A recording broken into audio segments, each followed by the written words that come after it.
Dobrodošli na Goriškem večeru. Že več kot mesec dni vsi zaskrbljeni sledimo dogodkom na Bližnjem vzhodu. Teroristična skupina Hamas je napadla Izrael in pobila več kot 1000 civilistov. Okrog 200 ljudi pa vzela za talce. Izraelci imajo vso pravico odreagirati na napad in hkrati dolžnost zaščititi svoje ljudi pred teroristi. Ampak po 7. oktobru, dnevu napada, se je svet spremenil. Če so se v začetku vsi strinjali s povračilnim napadom na Hamas, je sedaj antisemitizem udaril z vso močjo na plano, predvsem med mladimi na univerzah. Kaj je to neverjetno sovraštvo do Judov? Kaj se sploh dogaja? Več bomo izvedeli v pogovoru Renata Podbersiča z Nejcem Krevsom, novinarjem, teologom, poznavalcem Bližnjega vzhoda in avtorja dokumentarnega filma o judovski državi Med, mleko in nemir. Prijetno poslušanje.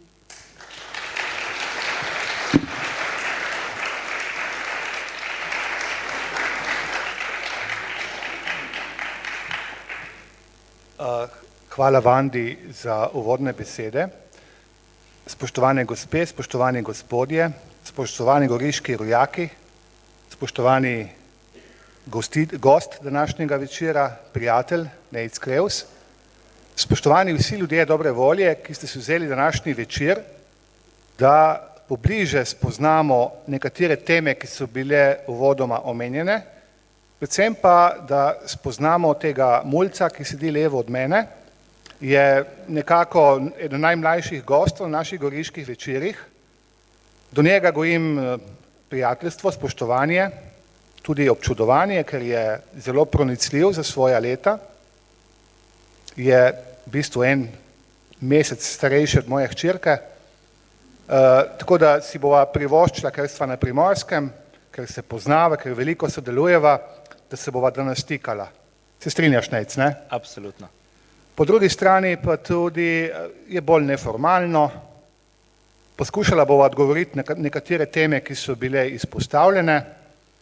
Predvsem pa bi rada tudi vi spoznate Nejca Krevsa, ki je televizijski novinar, ki je po izobrazbi teolog, ki podobno kot sam zelo pogosto potuje na Bližnji vzhod, ki je tudi velik poznavalec Bližnjega vzhoda, ki je diplomiral na teološki fakulteti iz bližnjevzhodnih, torej judovsko oziroma starozaveznih tematik. Predvsem pa je dober človek. Veliko zna. Imeli ste ga priliko spoznati v zadnjih mesecih, letih na televiziji. Zdaj je še zmeraj zaposlen na nacionalni RTV hiši. Danes se opravičuje, bo po koncu našega dogodka moral kmalu iti, ker jutri bere že prva jutranja poročila, torej mora vstati ob 5. zjutraj. To povem samo zaradi tega, da boste razumeli, da ga čaka tudi mlada žena doma, ker je 3 mesece zdaj šele poročen. Hvala.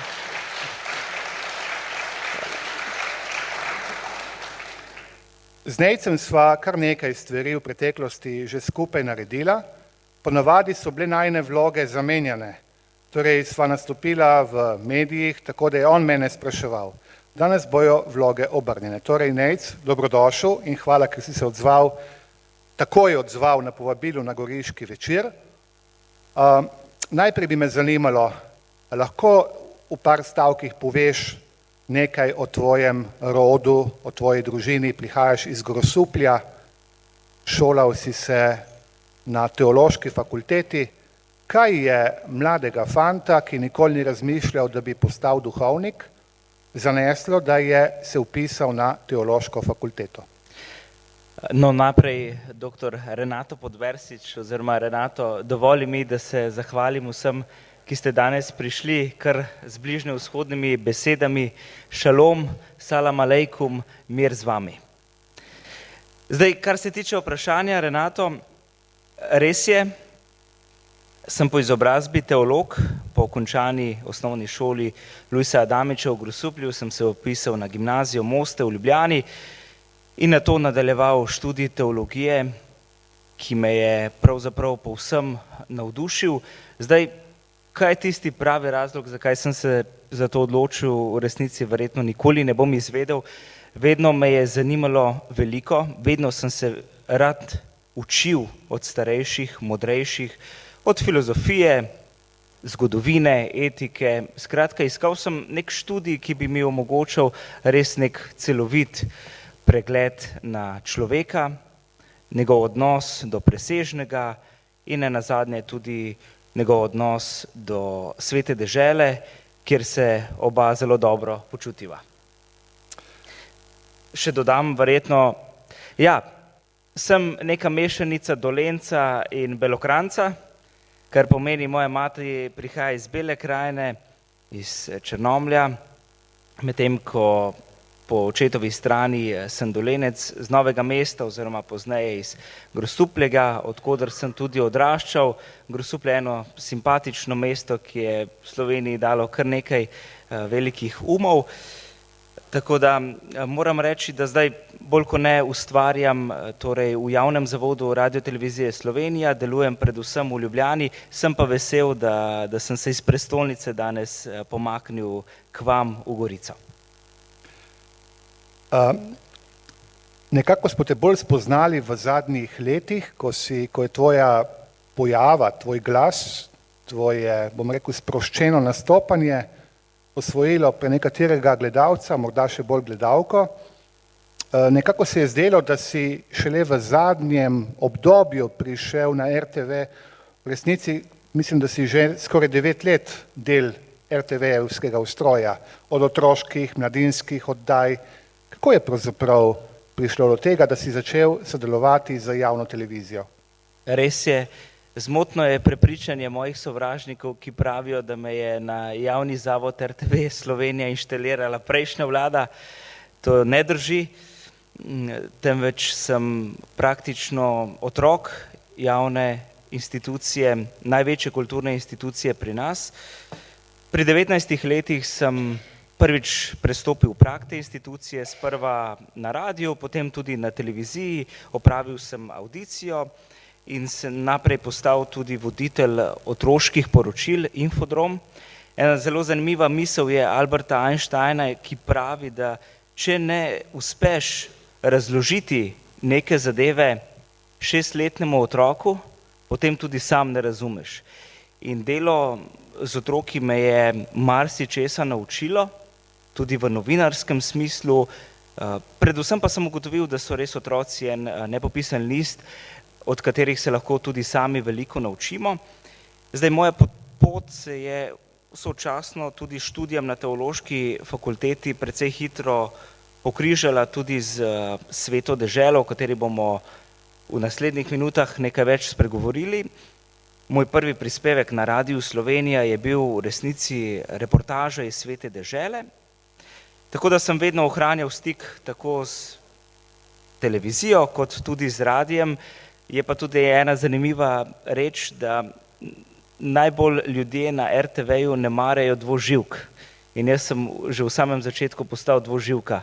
Torej, delal sem tako na radiju kot na televiziji, nikoli si nisem želel nekje zadovoljiti, vedno sem se želel nekaj novega naučiti od svojih sodelavcev, pa naj bo to v verskem uredništvu ali pa v informativnem programu, in kar kmalu sem potem iz otroške oddaje Infodrom presedlal tudi na jutranja poročila, iz jutranjih poročil na popoldanska poročila in nato še na Dnevnik in Slovensko kroniko, tako da pri svojih 27 letih sem vesel, da sem lahko dal čez marsikatero televizijsko izkušnjo, ki me bo tudi vnaprej bodrila, da ustvarjam dobre vsebine, predvsem pa da skušam gledalce navdušiti, da še naprej spremljajo Radiotelevizijo Slovenija in da lahko v njej najdemo zanimive in kakovostne vsebine. S tvojo pojavnostjo recimo bolj frekventno pojavnostjo pred 2 leti, dobrimi 2 leti, si vnesel neko svežino, To se je čutilo, mislim si, upam trditi, med številnimi gledalci in gledalkami.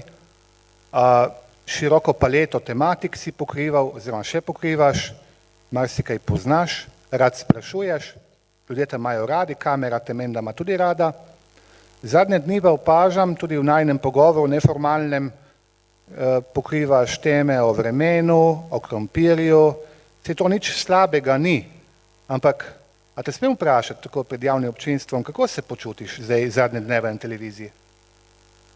Moram reči, da glede na to, da se na Bližnjem vzhodu dogaja vojna in da ta poteka že več kot mesec dni od 7. oktobra, v tem času, razen morda enega prispevka, ene reportaže, nisem uspel oziroma mi ni bilo dodeljeno, da bi pripravil kakršenkoli komentar, prispevek na to temo v večjem obsegu. Verjamem, da očitno odgovorni vedo, kako stvari gredo in da je dovolj profesionalcev, ki očitno vedo o teh stvarih veliko in so presodili, da žal očitno tja sam ne sodim. Moram pa reči, da sem zelo vesel, ker je hkrati leto 2023 tudi leto, ko sem ustvaril dokumentarni film Med, mleko in nemir, kot je bilo že povedano, in ta govori prav o zapletenem tudi izraelsko-palestinskem konfliktu ob 75. obletnici nastanka judovske države. Tako da verjamem, da si marsikateri gledalci lahko ogledajo ta film tudi za nazaj ali pa ga vidijo tudi kje javno. Zadnje čase imam to srečo. Oprosti, te bom prekinil tukaj. Film bomo v bližnji prihodnosti tudi javno predstavili, pa lahko že danes povem, ne boš jezen, v Novi Gorici v luči prihajajoče leta 2025 Evropske prestolnice kulture. Gostuješ z njim tudi po Sloveniji in tudi v Novo Gorico boš prišel. Upam, da bo takrat spet možnost, da bi pa v enem drugem, bolj bi rekel, strokovnem okviru spregovorili prav o filmu. Tako. Velja. Reklama za naprej. Ja, zelo sem vesel, no, se mi zdi tudi takšen dogodek, kot je današnji, da se zberemo ljudje, da se lahko drug od drugega nekaj naučimo. To je, mislim, da je en velik privilegij in tako praktično potujem. V soboto sem v Logatcu, danes sem tukaj pri vas. Bil sem pred dvema tednoma v Mariboru v sklopu Evropskih dnevov judovske kulture. Skratka, zanimanja je veliko in verjamem, da ga bo tudi v prihodnje. Dovoli še pod vprašanje, kako se počutiš ob vsem tem? Gledaš kolege, nekateri, ne bova danes o imenih, ampak upam si trditi, da nekateri ne vejo prav dobro, o čem poročajo, ko poročajo ne samo o bližnjih vzhodnih temah, ampak tudi o bližnjih vzhodnih temah. Ti pa pripravljaš, ne bom rekel manj vredne teme, ampak teme, ki bi jih lahko nekdo, ki je šele recimo pripravnik, če tako se izražimo, nekoliko laično. Ja, če bi se nekoliko New Age-ovsko izrazil, bi lahko rekel, da se nad mano izvaja mobbing, ampak nisem te sorte človek, sem trdoživ in ne vidim tega zgolj v takšni luči. Obžalujem pa, da enostavno mi ne dajo priložnosti, ker verjamem, da bi lahko marsikaj zanimivega povedal na to temo, predvsem pa poskušal z neko širšo analizo tudi predstaviti vse probleme in težave, ker izraelsko-palestinski konflikt, kakor bomo potem tudi govorili o tem, ni črno-bel, je v precejšnjih odtenkih sive barve, tako da te stvari, kaj pa vem, no, vesel sem, da se morda drugi mediji, da se ljudje zunaj te institucije zanimajo za moje delo, tako da iz tega lahko sledi, da v resnici zanimanje je, vendarle odkriti ga moramo. Nekoliko nenavadno je, da na družabnih omrežjih so pozivi na varuho gledalčevih pravic na RTV-ju prihajajo zahteve, da hočejo tvoj angažma, ampak očitno se nič ne zgane. Deva preskočiti to, pravzaprav me zanima, jaz že vem, ampak da bojo še ostali slišali, kaj te je pripeljalo kot mladega študenta, mladega fanta, ki ima verjetno, bi človek pričakoval neka druga zanimanja, ali pa vsaj ne v taki smeri tako poglobljeno, kot imaš ti, da si začel se poglabljati, raziskovati, diplomirati, kmalu boš magistriral iz tematik, ki se tičejo na eni strani Bližnjega vzhoda, na drugi strani pa tudi nas, ki smo dediči judovsko-krščanske civilizacije. Ja, zanimivo vprašanje in verjetno ti bi Renato vsakič nekoliko malo drugače odgovoril, ampak morda začnem z mislijo, da v resnici judovska država me je naučila nekega odnosa do lastne države. Država Izrael ni država, ki bi bila samoumevna, je v nenehnem strahu in tudi pripravljenosti na novo vojno, na nov spopad, ima meje, ki ponekod niso popolnoma jasno zarisane, imamo mednarodno pravo, ki pravi tudi svoje, imamo različne okoliščine, ki torej kljubujejo sodobni državi Izrael, tako da, če potegnem usporednico na sodobno državo Slovenijo, ponosen sem, da sem se v njej rodil in priznam, da v resnici odnos do lastne države sem vzgojil na Bližnjem vzhodu in ravno ta občutek, da nič ni samoumevno, me je ponovno pripeljal do nekega lastnega preizpraševanja, da v resnici, kaj pomeni odnos do lastne državi, kaj pomeni bivanje v lastni državi in kaj pomeni negovanje lastnega jezika in lastne kulture. In to je morda tisto gonilno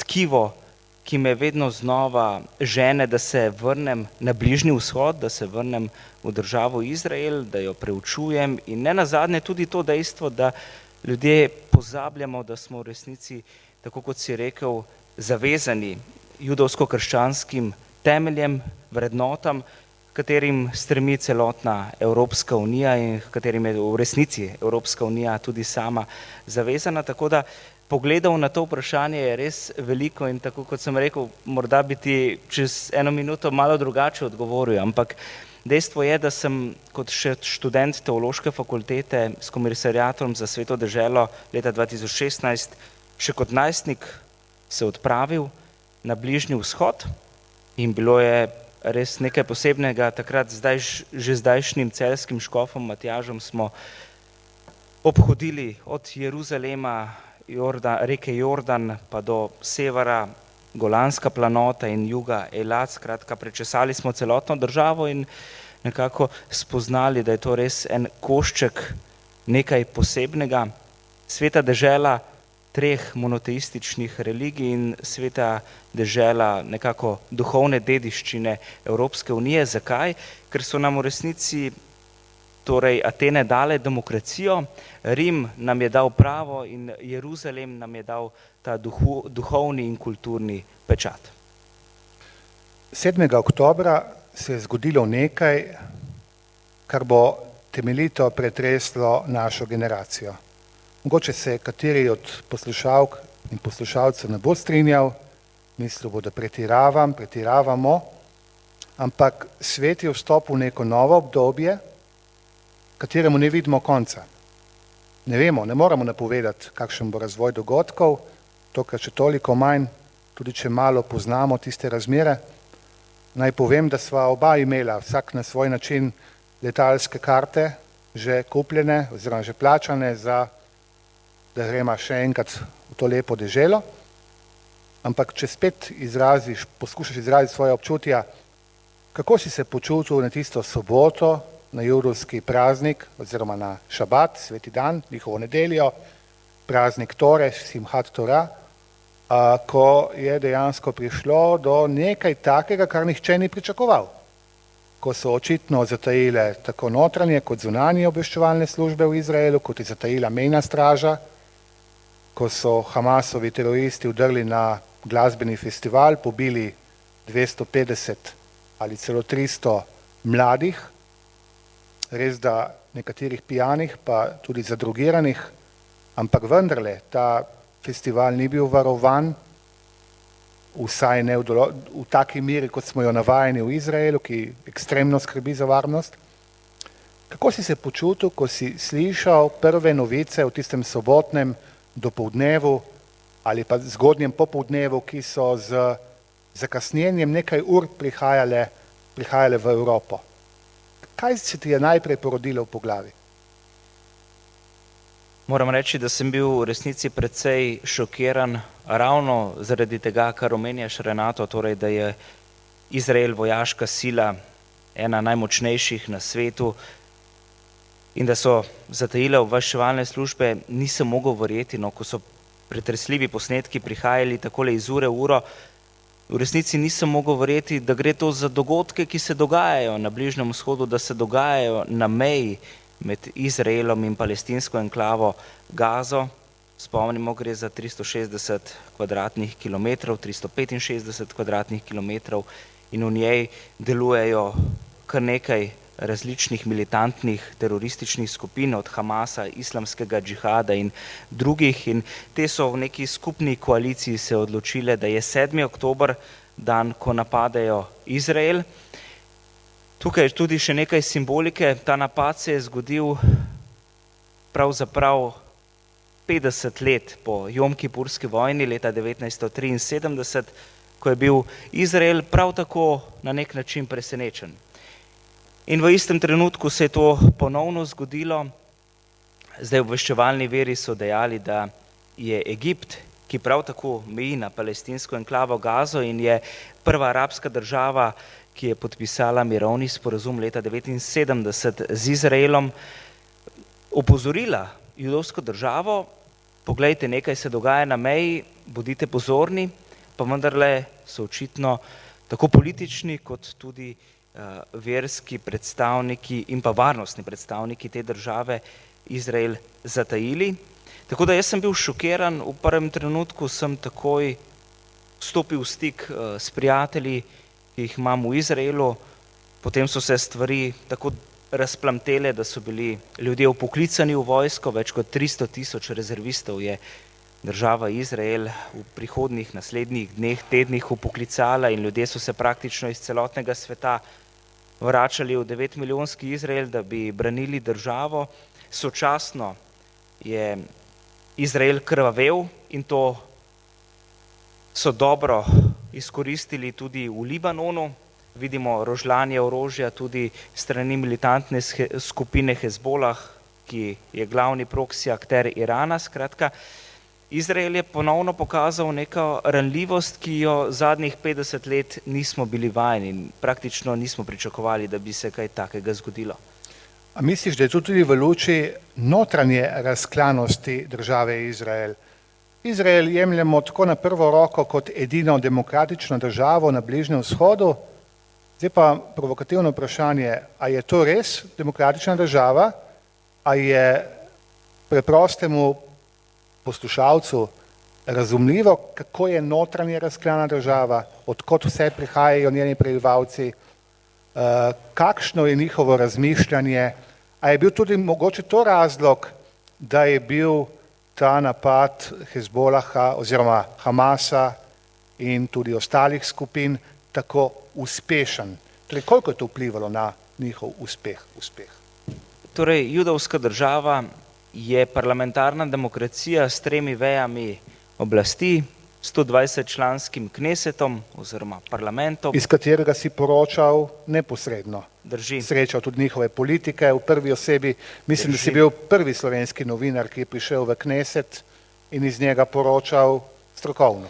Drži, obiskal sem kneset v Jeruzalemu, imel priložnost govoriti s politiki, spoznati diplomate, politike in druge javne oblastnike.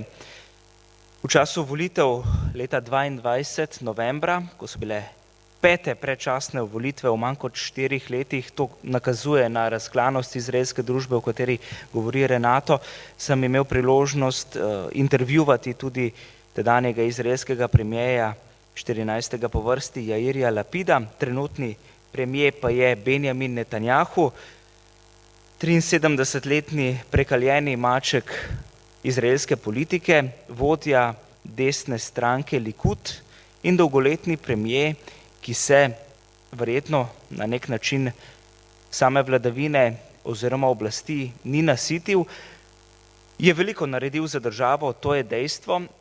Hkrati pa ga bremenijo tudi obtožbe o korupciji in zlorabi položaja, zato številni politiki ne le na levem, sredinskem, ampak tudi na desnem polu menijo, da je čas za njegov odhod in tukaj si je potem tudi izraelska družba tako razklana. Naj še mogoče nekoliko razširim, preden se dotaknem izraelske politike. Torej, izraelsko družbo sestavljajo ljudje iz več kot 150 držav. To je država prišlekov, država ljudi, ki so se vedno znova vrnili v pokrajino svojih prednikov, je pa treba priznati, da so tudi nekateri, ki te pokrajine nikoli niso zapustili.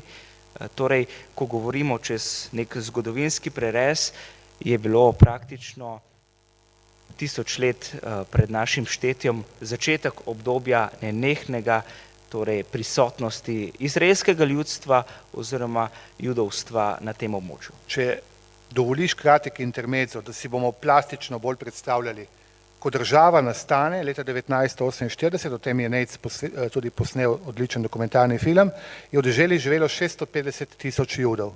Danes jih je vseh skupaj skoraj 10 milijonov. Tako je, s tem, da je 7 milijonov je Judov. Ne? Tako je, torej, ja. v 75 letih se je število judovskega prebivalstva podesetirilo, v glavnem zaradi priseljevanja.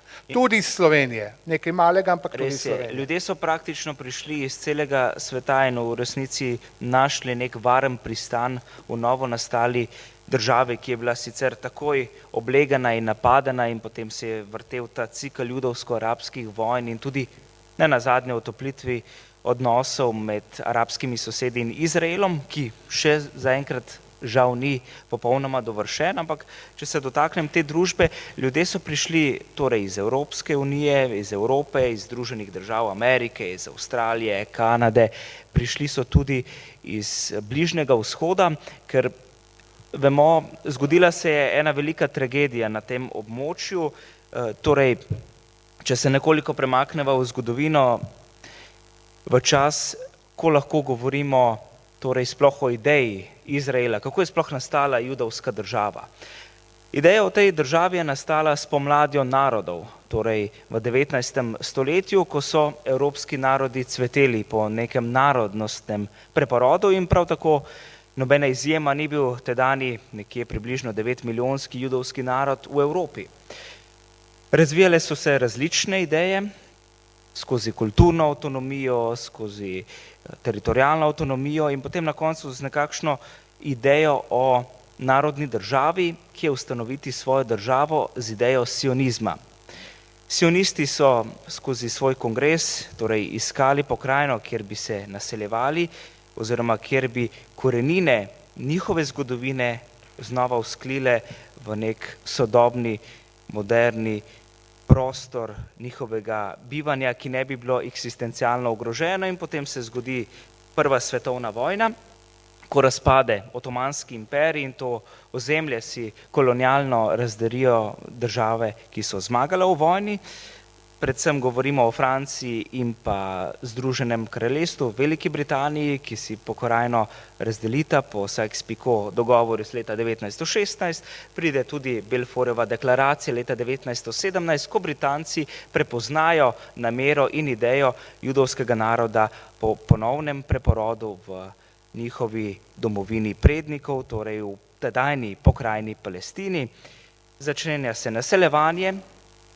Zgodi se vmes seveda tudi napetost med Arabci in Judi v pokrajini, pa hkrati tudi ena največjih tragedij na evropskih tleh, holokaust, v katerem življenje izgubi nekaj več kot torej 6 milijonov Judov svoje življenje. Zdaj druga stvar je pa še ta in potem se, preden govorimo o sodobnem nastanku te države, se torej Britanci, ki imajo roko do praktično čez drugo svetovno vojno in med prvo in drugo torej roko nad tem območjem, dvignejo roke, ugotovijo, da ta konflikt med Judi in Arabci, kjer se veča prebivalstvo enih in drugih, da mu ne bodo kos in zadevo predajo Združenim narodom, ki se odločijo, da naredijo dve pokrajini oziroma dve državi na tem ozemlju pokrajine Palestine.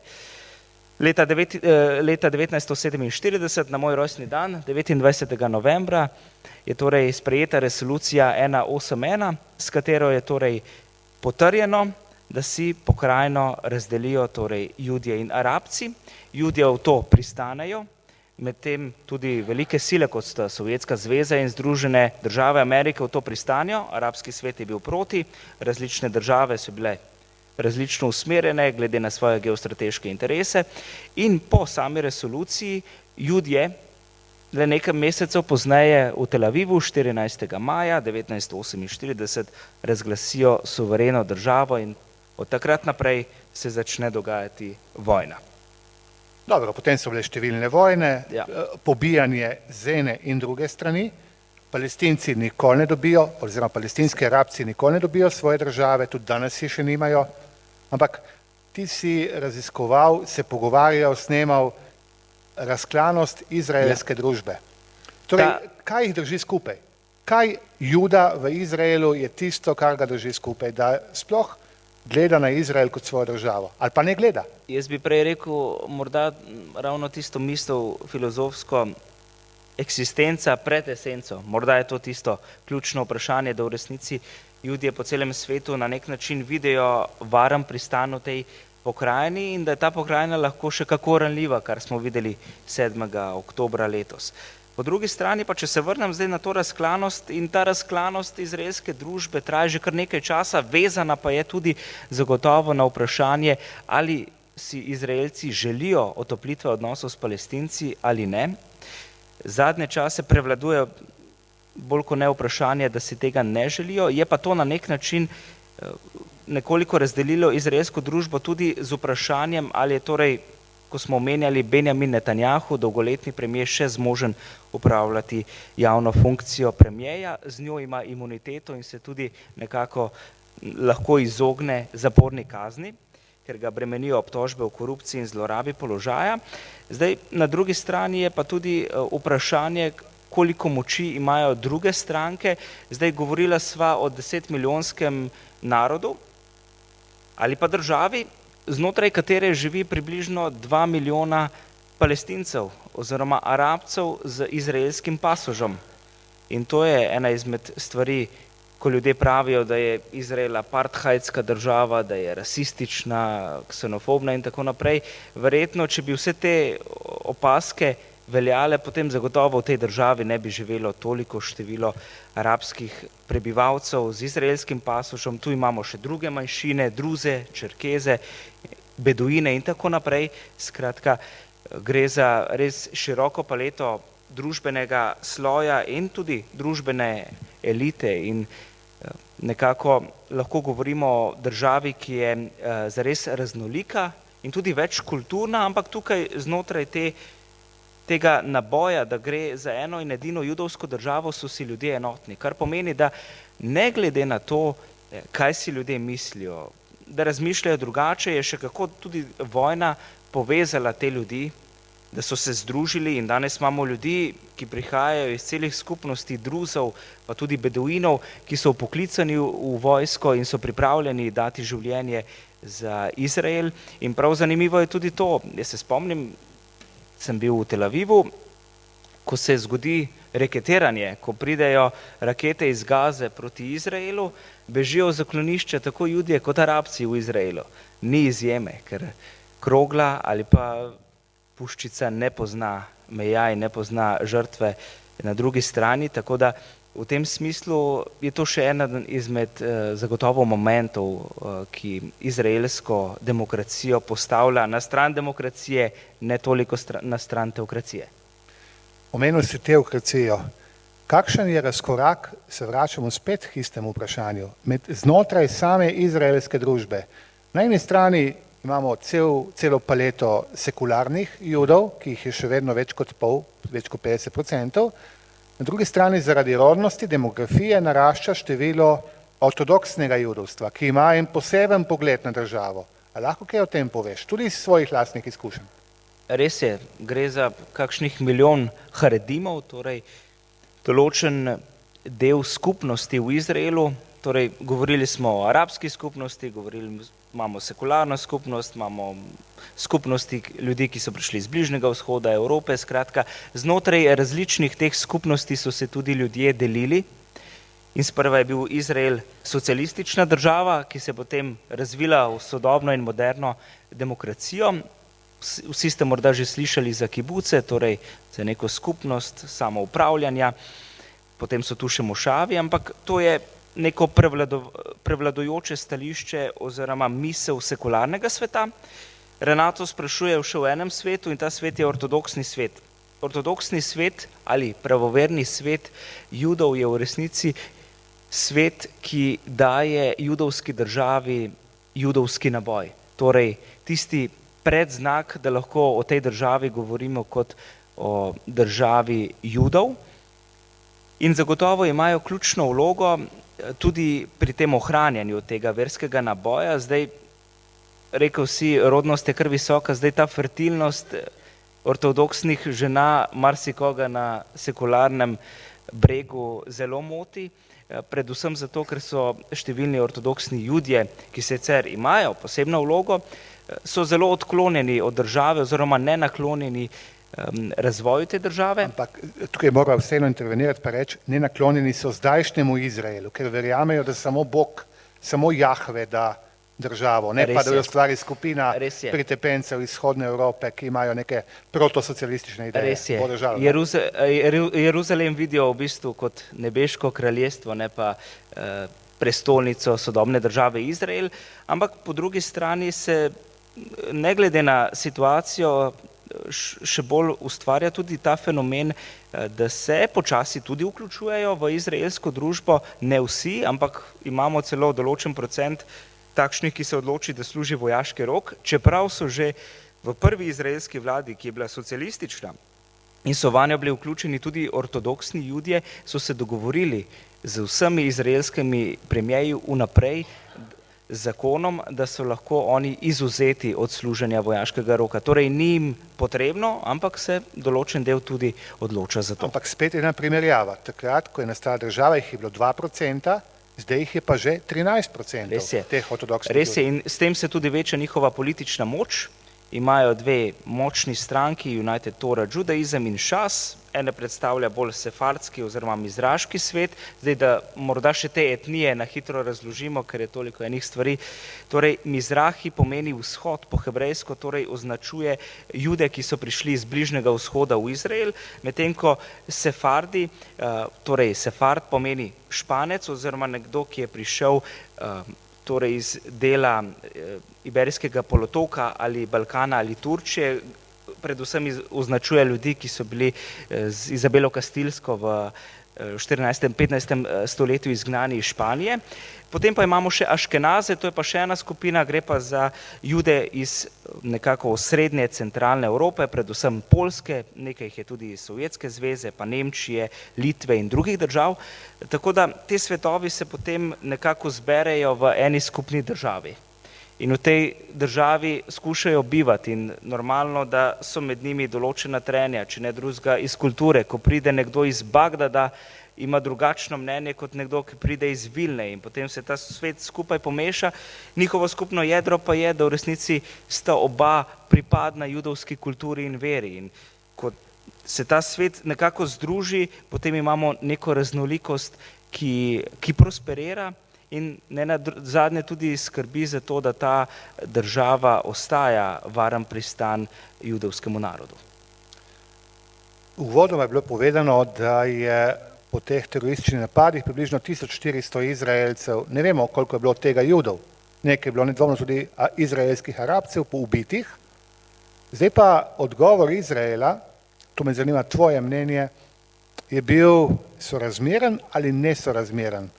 Do dan današnjega dne vidimo, da je bilo, ali slišimo bolje rečeno, ubitih že več kot 10 000 Palestincev, bodisi v Gazi, in odpira se počasi tudi druga fronta na Zahodnem bregu. Ko rečemo Zahodni breg, je to tisto območje med Jeruzalemom pa Mrtvim morjem oziroma reko Jordan, kjer je zdaj vladalo relativno varljivo zatišje. Pa tudi tam počasi se dvigajo Palestinci, tudi tam prihaja do posamičnih ubojev. Ljubezen je obojestranska med Judi in Izraelci, oziroma Izraelci in Palestinci. Torej, kakšen se ti je zdel odgovor Izraela na raketiranje oziroma na teroristični napad in potem izraelski odgovor z upadom v Gazo? Zdaj zagotovo lahko o 7. oktobru govorimo kot o novem 11. septembru za zahodno civilizacijo. To je dejstvo. To nas je vse šokiralo. Hamasovi teroristi, zmotno jim pravimo borci, ker se niso bojevali z izraelsko vojsko, ampak so se lotili na surov in brutalen način nedolžnih civilistov, delavcev iz Tajske, turistov iz Nemčije, popotnikov iz Ukrajine, celih družin, otrok, dojenčkov. Skratka, lotili so se nedolžnih civilistov. Njihov cilj je bil ubiti, posiliti, zažgati čim več ljudi.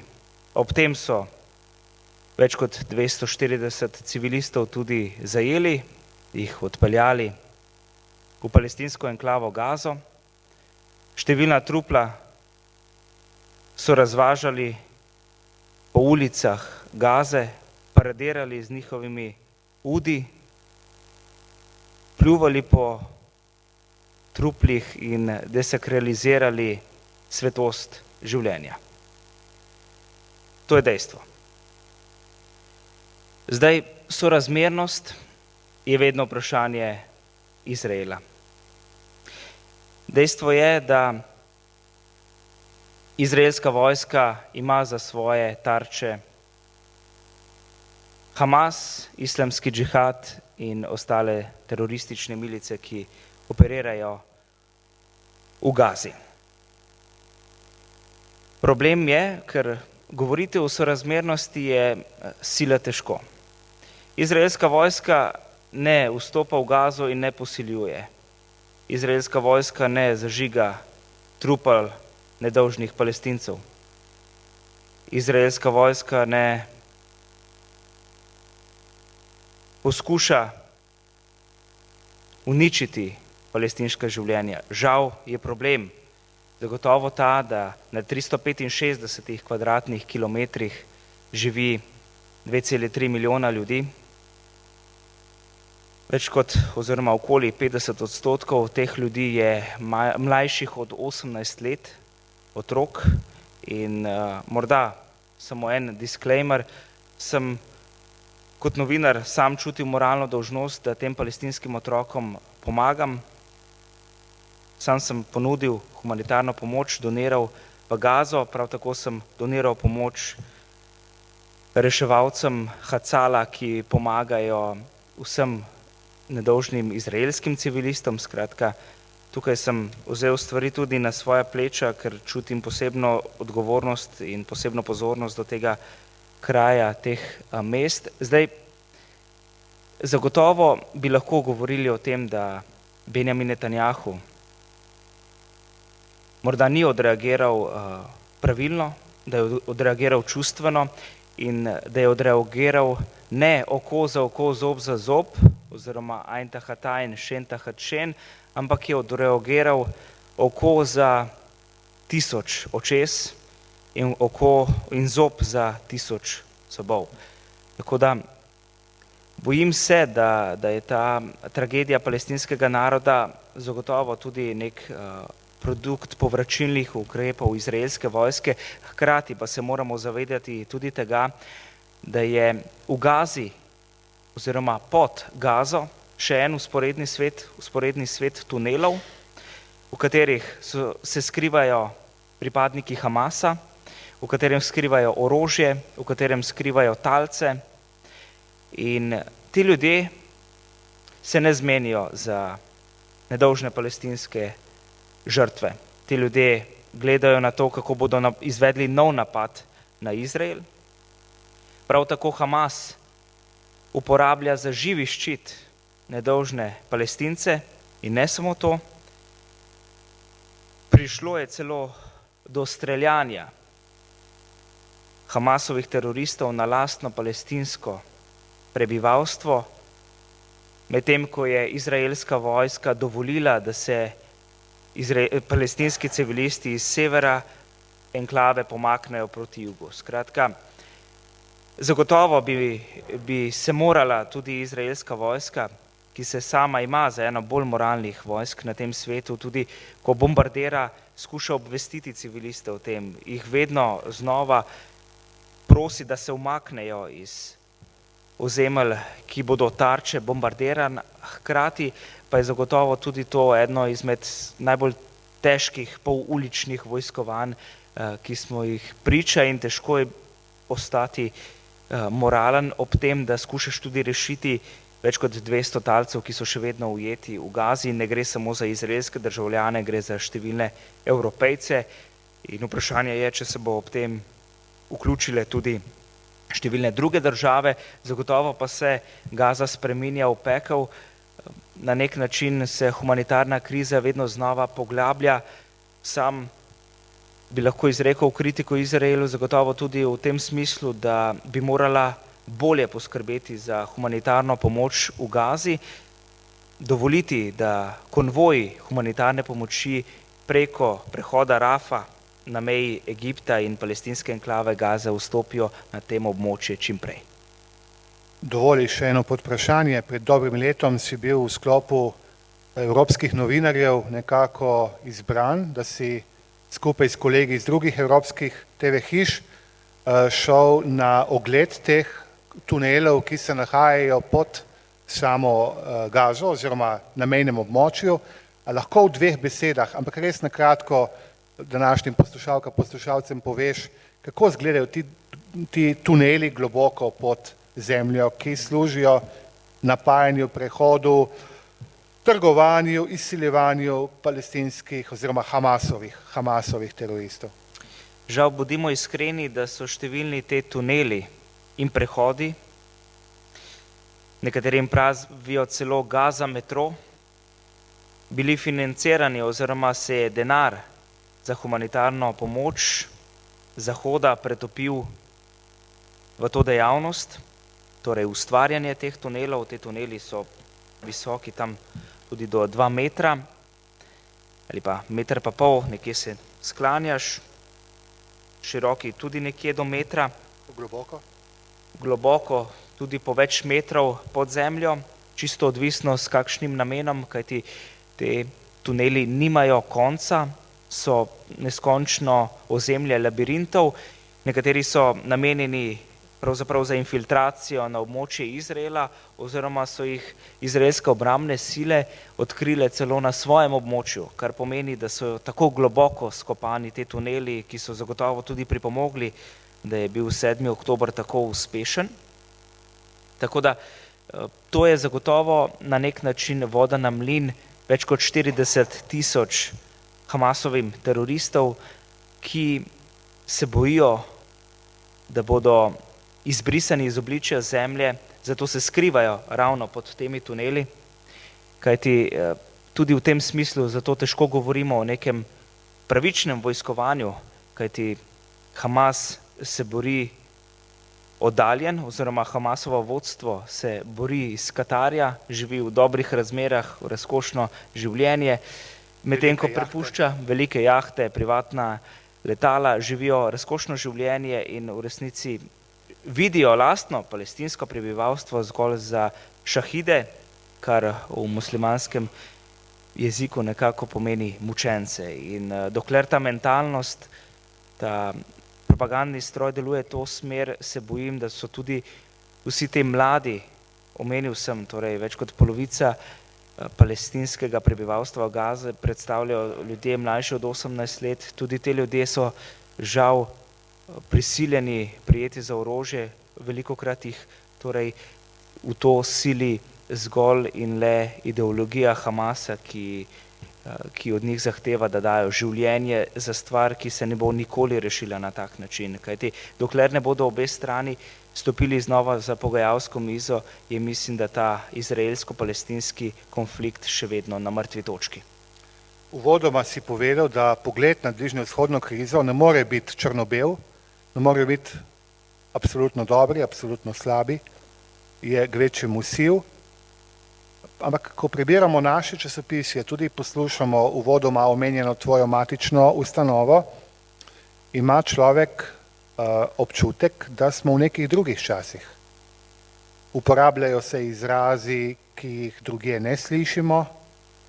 Celo na Prešernovem trgu se je slišalo Allah Akbar, torej Allahu Akbar, Allah je velik.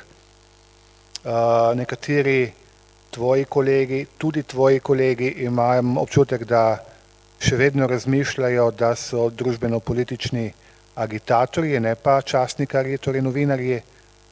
Bolj ali manj retorično vprašanje, zakaj Nejc misliš, da je temu tako? Tukaj ti samo vračam milo za žajfo, ko si ti enkrat mene javno vprašal, kaj jaz mislim, zakaj je temu tako. Zdaj pa jaz tebe sprašujem, v tvojem pogledu.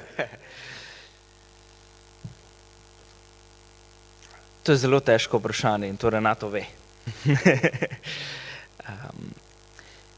Zagotovo je eden vidik, o katerem jaz, ker te izkušnje nimam, ne morem bolj temeljito govoriti, ampak zagotovo je vpliv tega, da smo bili kot del Jugoslavije pod gibanjem neuvrščenih, kjer je bil žal prisoten tudi ta antisemitizem in predvsem antiizraelizem. To je zagotovo prvo dejstvo. Zdaj, drugo dejstvo je zagotovo tudi to, da so nekateri ljudje, ki so v Hamasu videli kot nacionalno gibanje ali pa celo versko gibanje in so se celo Hamasu zahvalili za to, da so lahko napisali diplomsko nalogo, pa imajo primat. Pa so tvoji kolegi? Pa so moji kolegi, pa imajo pravico, da lahko čez mene kadarkoli pluvajo ali pa čez mojo kolegico Karmen Švegal, tako da eni si lahko dovolijo očitno marsikaj, drugi se držimo asertivnega dialoga, predvsem v želji potem, da smo spoštljivi sodržavljani drug drugemu in da gojimo kulturo dialoga, kar je zagotovo osrednjo jedro. Zdaj nisem ti odgovoril na vprašanje, vsaj deloma morda, ampak zagotovo je pa tudi veliko pogojeno tudi z na nek način mentalnim dedovanjem samega antisemitizma, ki ga poznamo tako na levem kot na desnem polu. Na desnem polu vsi vemo, kam je vodil in na njega nenehno opozarjamo, morda pa pozabljamo tudi še na en antisemitizem in ta antisemitizem se predvsem odraža v odklonu ali pa odrekanju pravici Judov do lastne države. To ni nič drugega kot antisemitizem, tako da antisemitizem v resnici pomeni antisionizem, tako da skrivanje za tem, da nekomu odrekaš državo, še ne pomeni, da se lahko skriješ pred dejstvom, da nekaj sovražiš. Dobro, Nejc, počasi se bližava koncu, ampak čisto pa končala še nisva. Današnji večer je poseben, tudi zaradi številnih obletnic. Današnji dan pred 34 leti je padel Berlinski zid, oziroma pred današnji večer, pred 85 leti, 1938, se je začela znamenita kristalna noč, Kristallnacht, za katero se je še včeraj, pred enim mesecem pa pol zdelo, da ni več mogoča. Kristalna noč je bil prvi evropski nacistični manifest antijudovskega razpoloženja, ko so v eni noči nacisti razbili vse judovske izložbe, požgali 300 sinagog, ubili 100 judov, pa 20 000 gnali v taborišča. In zdelo se je, da je to nekako zavedno mimo. Zdaj pa kar naenkrat vidimo, da se spet pojavljajo kljukasti križi v skupnostih, kjer so Judje prisotni tako v Franciji, kot v Belgiji, v Nizozemskem, tudi v Nemčiji. Ko je človek že mislil, da se je eno zgodovinsko obdobje zavedno končalo, da smo se iz zgodovine nekaj naučili, se pokaže, da je tudi na današnji večer, torej noč z 9. na 10. november 1938, zgodovina še vedno živa. Kako bi ti na kratko komentiral to? Bom v resnici povedal na enem primeru. Eni izkušnji, bil sem na verski konferenci v Zagrebu pred približno 2 tednoma, na kateri so verski voditelji z krščanskega, judovskega in muslimanskega sveta jasno opozorili, da imamo znova pred vrati antisemitizem in sovraštvo do Judov. Sam sem to sporočilo tudi želel prenesti preko javnega medija, opozoriti na ta Šel si problem. službeno, tudi to povej. Ne? Tako je, službeno sem šel tja, poročal o dogodku. Obisk je bil tudi Jasenovca, ki je dovolj močno sporočilo grozot druge svetovne vojne. Skratka, niso bili zadovoljni na RTV Slovenija, ker sem želel opozoriti na stvari, da se lahko z pro-palestinskimi protesti po Evropi neti antisemitizem. Kaj se je zgodilo? 2 dni pozneje se razbijajo trgovine, se zažiga avtomobile, se protestira in vpije From the river to the sea, Palestine will be free, torej od reke Jordan do morja, govorimo torej o sporočilu, da Izrael ne sme obstajati. Skratka, stvari so se precej hitro razplamtele, pa vendarle, ko pri nas začne alarm goreti, je že prepozno in bojim se, da so vsa ta opozorila že mimo in da je bilo dovolj opozoril in da smo že prevečkrat rekli nikoli več, ker se vedno znova ujamemo v enakem ciklu. Zdaj, Nemčija ima zakonodajo precej močno in tudi prilagojeno, pozorno na vprašanje antisemitizma, zato lahko tudi bistveno lažje odreagira kot nekatere druge evropske države. In nemški ministri, vključno z Olafom Scholzom, so dejali, da kdor bo sicer z legitimno pravico, da protestira na ulicah Evrope v podporo in solidarnost Palestincem, vpil v podporo Hamasu, vzklikal neprimerne zbadljivke, bo iz države moral oditi. Nemčija tukaj čuti še posebej moralno dolžnost in žal morda nekatere evropske države tega ne morejo ali pa si tudi ne želijo oziroma si zatiskajo oči pred tem dejstvom. Tako da bojim se, da ta množica protestnikov nima zgolj dobronamernih razlogov protestirati na ulicah in izražati solidarnost s Palestinci. Tako da toliko bolj pomembno je, da smo solidarni z Izraelom, sicer se nam bo, tako kot se Izraelcem, tudi nam zgodil 11. september.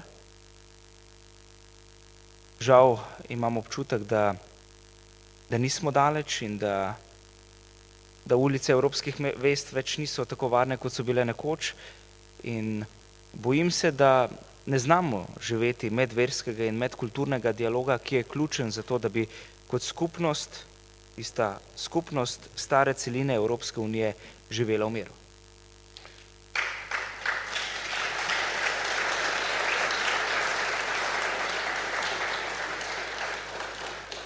Zdi se, da si vse povedal, se ti zahvaljujem, rekla sva 1 uro, ampak dovoli še zadnje vprašanje.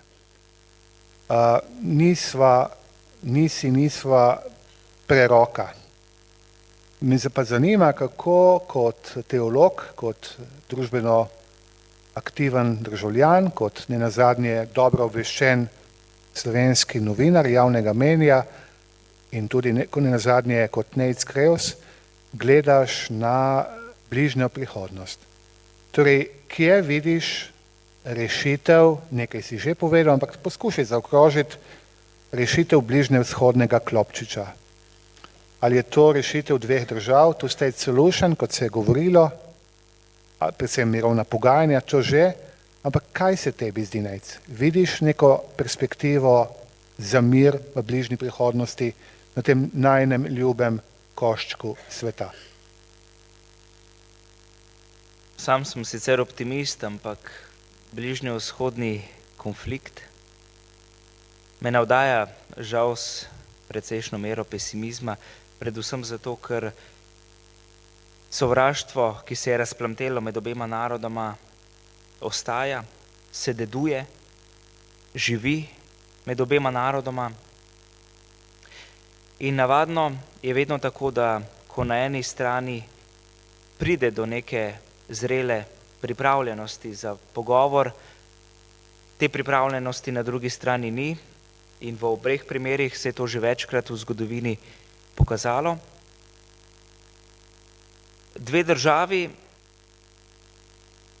sta še vedno nek idealen konstrukt in dve državi sta bile tudi rešitev Organizacije Združenih narodov. In v resnici mislim, da je resolucija 181 tudi bila najbolj realen cilj, ki bi lahko bil uresničen. Ena država je nesprejemljiva, tako za ene kot za druge, ker si enostavno ne želijo živeti skupaj, vsaj ne v polnem obsegu. Druga stvar pa je, zdaj težavo imamo glede palestinskega vprašanja, ki težko definira svoje meje, svojo polno nacionalnost. Imamo Jordanijo kot en primer države, kjer živi 60% palestinskega prebivalstva. Imamo na drugi strani okupiran Zahodni breg, ki ga okupira Izrael, tako izraelske leve kot desne vlade so to skozi zgodovino podpirale, tako da zadeve so v resnici na mrtvi točki. Sam vidim neko rešitev in če bom morda v poziciji, da bi kdaj lahko te stvari predlagal ali pri tem sodeloval, vidim rešitev v tem, da bi se sosedne države, vključno z Izraelom, odpovedale določenemu delu ozemlja, kar pomeni, da bi se Egipt morda odpovedal določenemu delu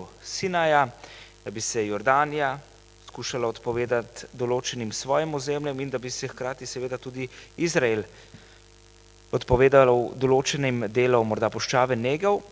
Hkrati pa bi si želel, da se predvsem Palestinci sami poenotijo glede vprašanja, kaj si želijo, kakšno državo si želijo in da ne pozivajo k uničenju državi Izrael. Dokler bodo pozivali k uničenju edine bližnjevzhodne demokracije, potem bodo spoznali, da se v resnici vsako leto pogajajo za manjši kos zemlje. To je žal dejstvo in geopolitična realnost je neizprosna pri tem, tako da jaz vidim rešitev predvsem pri iskanju kompromisa na obeh straneh. Ima pa Izrael, ponavljam, Izrael ima tukaj za moje pojme večjo moralno dolžnost, saj kot vojaška in politična sila bi lahko več storila za to, da bi se tudi vprašanje Palestincev enkrat za vselej rešilo. Hvala. To je bil Nejc Krevs. Gospe in gospodje, še dve vprašanje, ne? More kmalu iti domov, ker sem rekel, da jutri vodi prva poročila, mora zgodaj. Lahko tri, ampak kratka. Prosim, ne vaše mnenje, postavite vprašanja, če ima kdo kaj za vprašati. Prosim.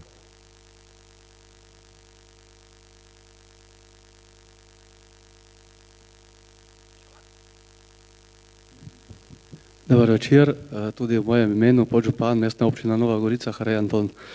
Hvala za to pričevanje, lepo predstavljeno, seveda mi vsak dan, ki spremljamo, to je vsekako zanimiva tema. Jaz bi samo nekaj izpostavil, eno vprašanje, ki je bilo, da so te neuvrščene države bile nekako nenaklonjene Izraelu. Zdaj se pa spomnim, 15 let nazaj sem bil na eni konferenci, kjer se je udeležil tudi eden iz, nek mlad fant iz Izraela in je predstavil to vojno 1967. No in on je tam izpostavil prav javno, da je Jugoslavija v tistem času ključnem, v tisti obrambni vojni zelo pomagala Izraelu, z generali, z orožjem in tako naprej. 48. A ne v obrambni 67. Jaz mislim, da je UNO 67. 67 je Jugoslavija prekinila diplomatske odnose z Izraelom, pomagala je pa Izraelu leto 48, ker ga je videla kot branik socializma na Bližnjem vzhodu zaradi tega. Zanimivo, ker on je pa predstavljal tisto vojno 67, ali tu ni bilo še, je bilo že izven. Zanimivo, no pol. Ja, se lahko morda tukaj še dodamo tudi en kontekst, da v resnici Jugoslavija je imela na papirju sovražen odnos do Izraela. Kaj se je dogajalo neformalno, za zaprtimi vrati je druga stvar in tudi poznamo dokumentacijo, v kateri tudi kolega Renato že večkrat se zelo dobro zakopal in tukaj imamo tudi izraelske politične stranke, ki so prišle na obisk, predvsem stranka Maki, komunistična, izraelska komunistična partija je prišla na obisk večkrat v Beograd, ampak se o tem ni javno govorilo. Ne.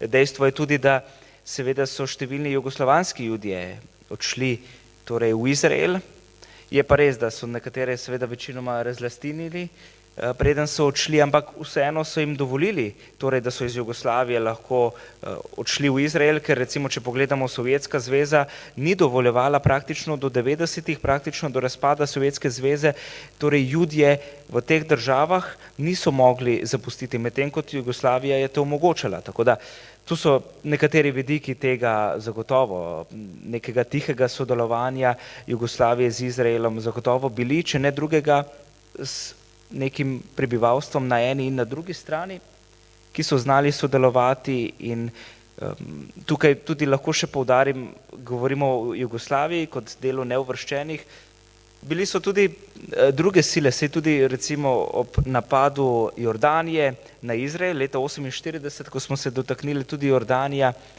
zdaj tajni dokumenti razkrivajo, da ni šla v polni sili v napad proti Izraelu, zaradi tega, ker je pričakovala, da si bo Zahodni breg polastila, Egipt si je polastil Gazo, tako da tukaj tudi o tem, kdo koga okupira, v različnih obdobjih različno šteje, tako da zadeve so bolj kompleksne, kakor si morda mislimo. Kot je kompleksna zdajšnja situacija, kot je tudi Nejc povedal, arhivi se bojo odpirali čez desetletja in takrat bojo naši zanamci lahko presojali, kaj dejansko se je zgodilo 7. oktobra 2023.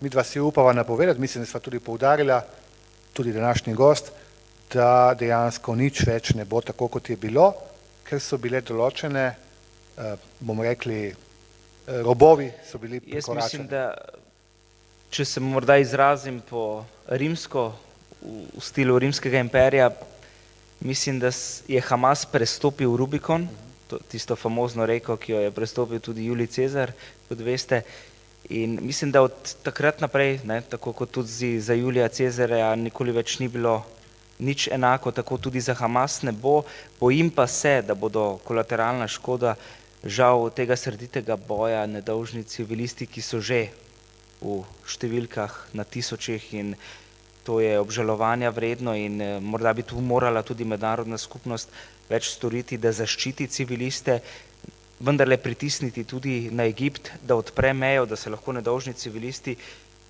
rešijo, evakuirajo uspešno, zaenkrat dovoljuje Egipt bolj kot ne zgolj ljudem, ki potrebujejo nujno medicinsko pomoč, da se umaknejo. Zdaj, morda bi bila tudi rešitev, da bi Izraelci, ki so v preteklosti že številne torej otroke v Gazi oskrbovali v Izraelu, da bi morda tudi Izrael skušal tukaj pomagati, ampak zadeve so glede na sovražnost okolja in glede na trpljenje na eni in na drugi strani precej nepredvidljive. Jaz bi me zanimalo obnašanje naše oblasti zdaj do te tragedije na Bližnjem vzhodu. Glede na to, da so bili predstavniki oziroma starejši voditelji današnje oblasti zelo povezani z Izraelom. Ne? Mislim, da smo mi bili v času osamosvojitvene vojne, so bili naš glavni dobavitelj orožja. Potem drugo je bil ta prenos kapitala med Aktivo Group in tako naprej. Skratka, odnosi naše paradržave do Izraela so bili neverjetni. In zakaj zdaj to tako dvolično obnašanje naše oblasti, vključno z RTV-jem, ki razen Švajgerice nimajo nobenega, da bi kaj povedal, vas pa morajo bi slišali na YouTubu. Tako bom rekel, no, zdaj kar se tiče, mogoče bi se dotaknil 7. oktobra moram reči, da je bil 7. oktobra in dnevi, ki so sledili, je bilo politično precej enotno. Evropska unija je delovala precej enotno. Zunanja ministrica Tanja Fajon je dejala, da ima Izrael neomajno podporo, tako da v tem smislu se mi zdi, da je bil takrat prvi odziv tudi slovenske politike dober, z izjemo določenih skrajnosti. Žal so določeni predstavniki levice dejali v tistem trenutku, ko so stvari bile še v zraku, da je Hamas napadel zgolj izraelske vojake, pa se je seveda izkazalo, da to ne drži, ampak mislim, da sicer se je tako vlada kot opozicija nekako odzvala po pričakovanjih in precej odločno. Zdaj stvari se pa zdaj počasi tudi spreminjajo glede na politične preference in tudi za določeno politično kupčkanje. Seveda Ursula von der Leyen, predsednica Evropske komisije, je doživela določene kritike, da je šla morda preveč daleč pri solidarnosti z Izraelom.